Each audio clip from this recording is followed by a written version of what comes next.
ఎండిపోయేది ఆడిపోతే అందులో ఆడేదా బాగా ఉంటాయి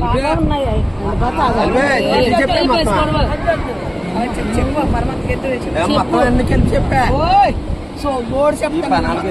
2,500 ఇచ్చేయండి 4,500 తీసుకెయ్యా ఏదో రమ్మ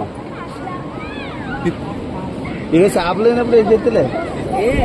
చేపలు నేను అట్టుకోకూడదు కాకపోతే కాతరేటి ఇప్పుడు మనకు అమ్మ కంగళం పొడగట్టు చూసి వచ్చింది అమ్మ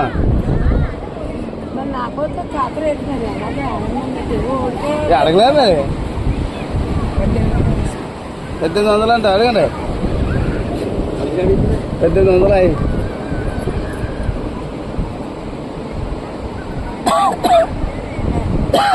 అర్లకి రాయి డబ్బులు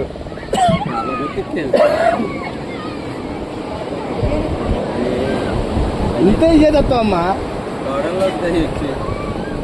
ఇంటికి వస్తాము ఇప్పుడు పనివాళ్ళంతా వస్తాం కానీ పనానికి తక్కువ ఉన్నాయి